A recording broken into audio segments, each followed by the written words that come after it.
Jejak terakhir Arga. Suara tenang, berat, seolah membacakan dari buku kenangan ada yang memanggil dari kejauhan.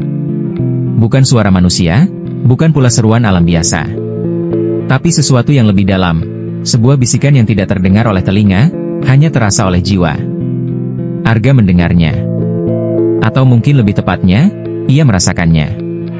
Sejak beberapa minggu terakhir, tidurnya tidak pernah benar-benar nyenyak. Ia kerap terbangun saat dini hari. Bukan karena mimpi buruk, tapi karena sejenis kerinduan yang aneh. Bukan rindu kepada seseorang, melainkan kepada sesuatu yang pernah ia kenal, tapi tak bisa ia jelaskan. Dan pada suatu pagi yang bisu, Arga berdiri di depan gerbang pendakian Gunung Lawu. Udara masih menggantung dingin di udara, awan belum pecah. Sepi. Seolah dunia ikut menahan napas. Ia membawa tas punggung berisi jaket tipis, air, senter kecil, selembar foto tua, dan sebuah buku catatan dengan sampul kulit hitam. Buku itu milik ayahnya, pendaki yang hilang di gunung ini 12 tahun lalu. Sejak saat itu, Arga tak pernah menjejakkan kaki ke tempat ini lagi. Namun pagi itu, ia kembali. Bukan karena ingin tahu, bukan karena penasaran. Tapi karena ia merasa, waktunya sudah tiba.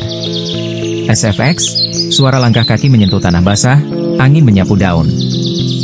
Narator, perlahan, menciptakan suasana reflektif langkah pertamanya terasa berat. Bukan karena tubuh, tapi karena hati.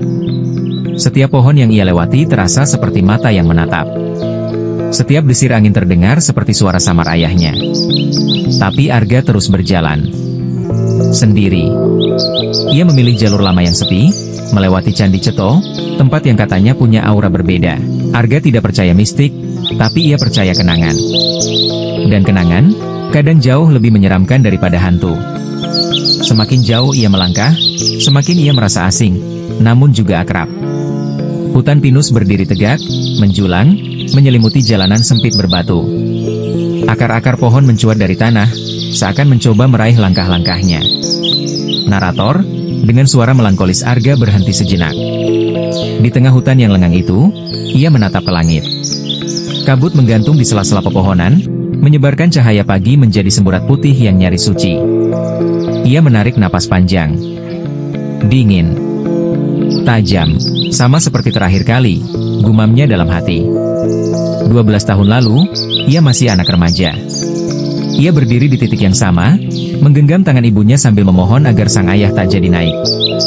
Tapi ayahnya hanya tersenyum, menepuk kepala Arga, dan berkata, "Nanti, kalau kamu sudah cukup kuat, kita naik bareng, ya." Janji yang tak pernah ditepati. Narator. Dan kini, di usia 30, Arga akhirnya kembali. Tidak untuk ditemani, tapi untuk menyusuri jejak. Mencari apa yang ditinggalkan. Atau sekadar menyapa kenangan terakhir itu, sebelum hilang di telan waktu.